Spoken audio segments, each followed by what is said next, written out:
These days, New Zealand is best known for portraying Middle-earth in the Lord of the Rings movies. But if Richard Little and partner Robert Irving have their way, this country will be better known as the home of the Rex. They've spent 8 years and $10 million on these robotic legs. Begging the question, where did all the money go? The answer? Into a whole lot of cutting-edge and finely cut technology. So what are we cutting here precisely? Is this a hip joint?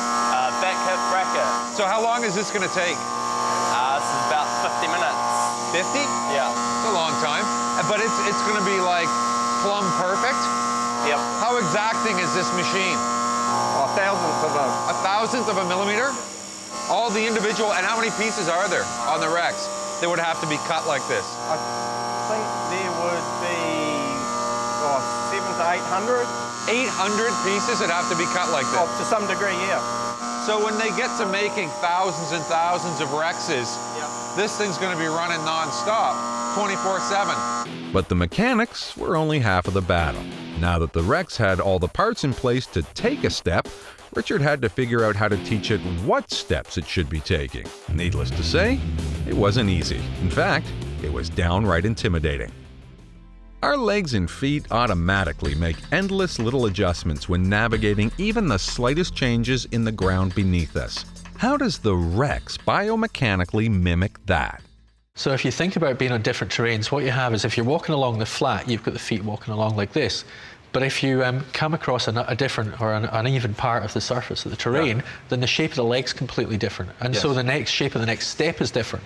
And the way that we manage that isn't by having these pre-programmed movements, it's by having a physics engine, an algorithm that allows you to solve whatever problem it is that you're on at the time. Physics engine. Well, that can only mean one thing. Code. Lots of code. So Alan, the code that you're working with right now, how long is that baby?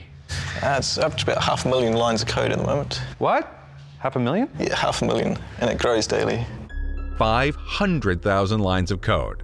How does that translate? What could I compare this to in my everyday world? Like, how complicated is it? It's not far from an aircraft flight system, or at the very least, a modern car. You heard the man. The Rex brain packs as much software as our favorite modes of transport, even slightly more than the space shuttle's primary flight controller.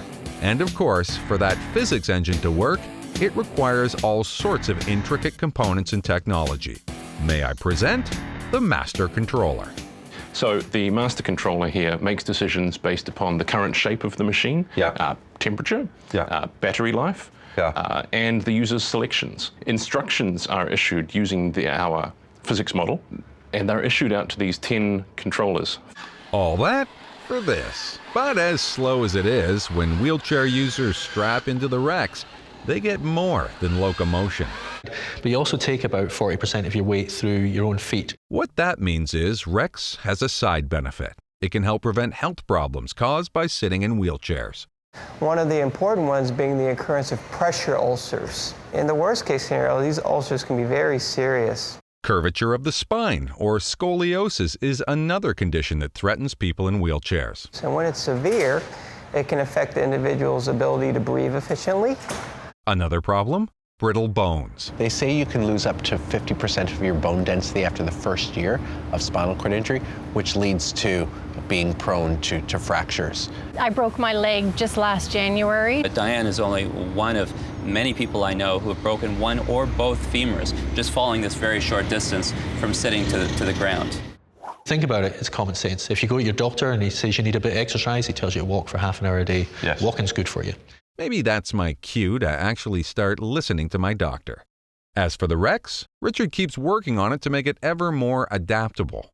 Right now is the most difficult movement that the Rex makes. Is it climbing stairs? No, stairs is surprisingly easy. Slopes and uneven terrains is most difficult. Just how difficult? We're going to enlist a fearless test pilot and find out. So he really wants to concentrate when he's on a slope. Not going to disturb you then, Jared.